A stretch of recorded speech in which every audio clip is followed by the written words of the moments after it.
Brian. That's Andy. And together, we are Martial Club! Welcome to another segment of Martial Club My Stunts, where we look back at some of our old short films and educate you guys on the secret Martial Club techniques and tell you guys some stories from what happened on set and how we came to work on these projects. Yo, so last segment we did Supreme Art of War, and for this one we have a very special one. All the greats, Bruce Lee, Jackie Chan, Jet Li, Donnie Yen, have all had their own rendition of Fist of Fury. But this time, we're gonna watch Martial Club's rendition of Fist of Fury. Oh, yes, sir. Why did we do this film? Because we wanted to. It was one of those things where it was like, yo, guys, we kind of feel like doing a Fist of Fury. Why not do it? One thing about us here at Martial Club is whenever we feel something is calling to our hearts, we don't question the logistics behind it, we just do it. That's called inspired action. That is the most genuine way to live. And this time around, we just felt like shooting a Fist of Fury. This time, as Brian has said, all the greats have done it. We've watched each and every one of them and taken the best of each and just kind of put it together, pay homage, and just put our own flair into it. So without further ado, Martial Club Fist of Fury, let's go. Oh! God, what an opening shot. Like, damn. That's Joseph Lee with the artwork. Shout out to Joseph. Yeah, shout out to Joseph Lee.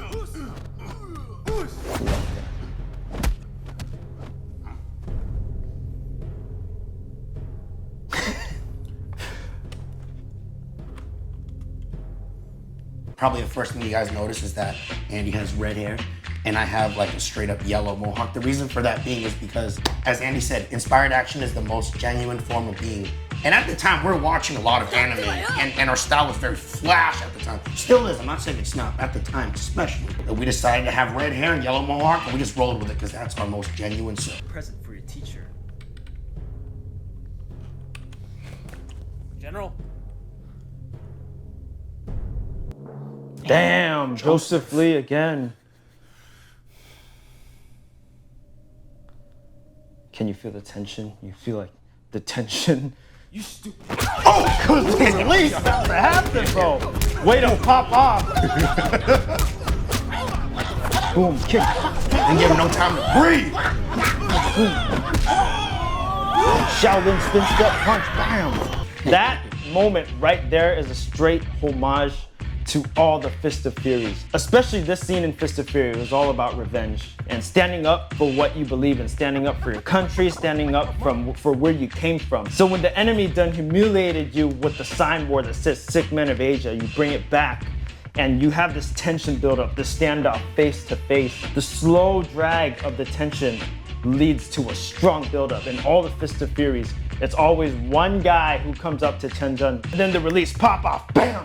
And it's so satisfying when it's done right. And once you pop off, you literally pop off with whatever you got. We added some Fanzi chain punches, some butterfly kicks, pretty much taking a bit of all the other Chen Zhens have done and just made our own. Just mash it all into one blender and just go harder. Pop off, dude.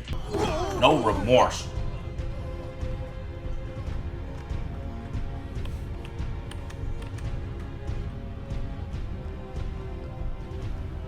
Oh yeah, you have to have a moment like this. Yeah. Ooh. Also, in every Fist of Fury movie, there's always a build-up where Chen Zhen takes his shirt off. There's always a standoff.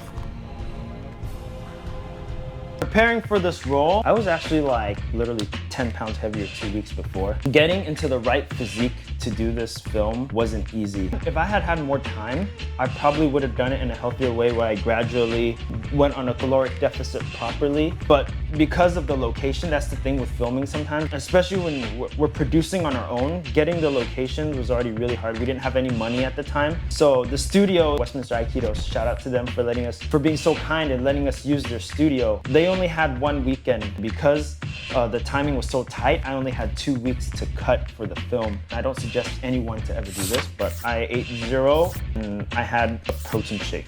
Cause starved, dude. I was starving. The thing is, this was such a passion project that meant so much to us that like the mental fortitude to do it, like there was just so much motivation behind it. However, like physically I did suffer a lot. Like on set, I was literally cramping. The day before, I also dehydrated a little bit just to come out the next day with that crisp look. And I swear, like our boys would just spray me down with a sweat spray.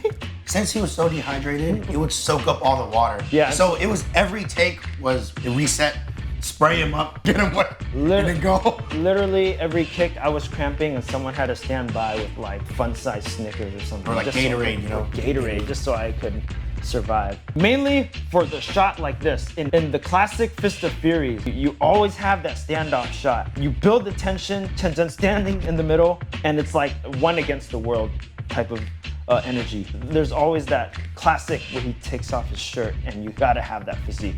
And shout out to Joseph Lee for that top-down lighting because we were short on budget. We didn't have the funds to get a proper light setup. We had one LED light panel that was just floating around on top of me for every single shot just to get that top-down look. Like Gandalf, the Great. You shall not pass my light staff, bitch. Ooh, tension build up, pop off right into all the kicks.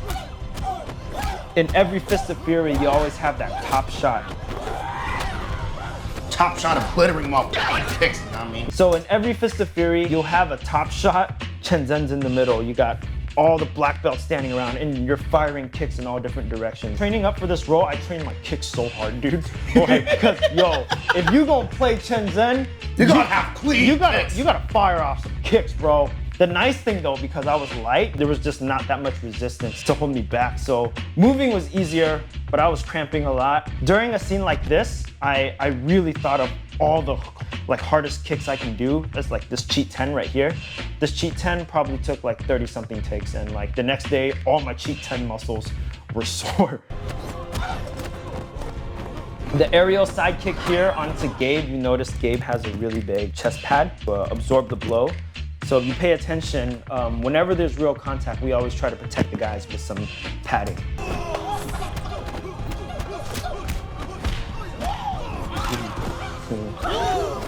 Really nice neck fall by D-Mar right there. This, the flying 540 side kick. So I kicked Robo. Robo, shout out to Robo, always taking the hardest hits. He basically wore two knee pads, just kind of like two knee pads just next to each other. I like missed. Robo had the pads, there was a small gap, and Andy happened to kick right in between the pad. Yeah, what can I say? My kicks are just that accurate, bro. Or not accurate, no, I'm just kidding. And this, yeah, or not accurate enough. Should have trained my kicks harder. The tiger onto the neck and roll over, I think that was shot on the next day. And Robo couldn't make it that day, so I think Alan. Shout out to Alan who took the fall. Yeah. Nasty fall, dude. If anyone has really ever taken a fall for real like that, like you know the next day, like this whole part is just sore. It's just hurting, dude.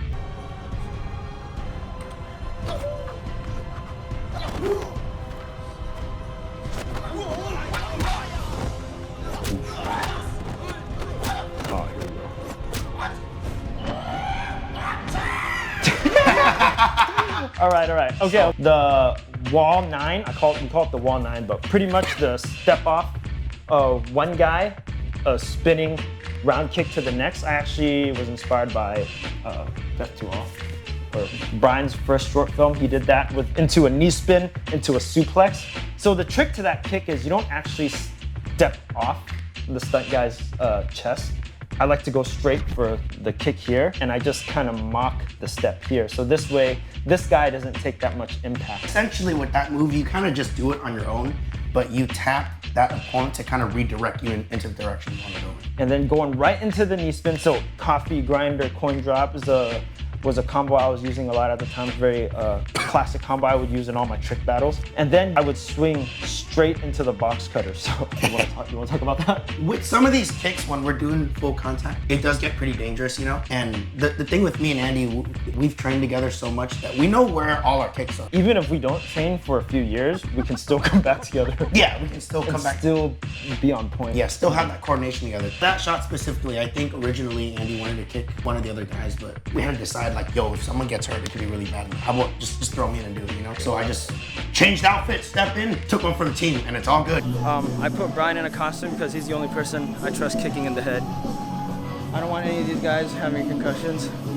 And Brian has held targets for me for more than enough times to know where my kick is.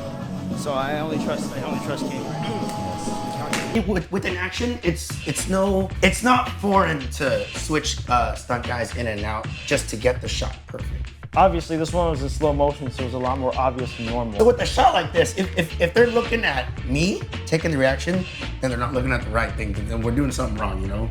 They should be looking at the guy spinning 3 times in the air, throwing the biggest kick in the world, you know? At the time, I don't think this has been done on film with full contact before. Same trick as we did in Supreme Art of War. If you paid attention, I wore a black sock so I could hide a little pad in there, so I wasn't wearing any real shoes.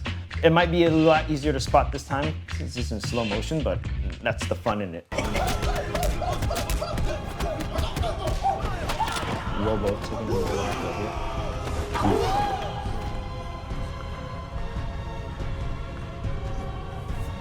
I really should have lifted it.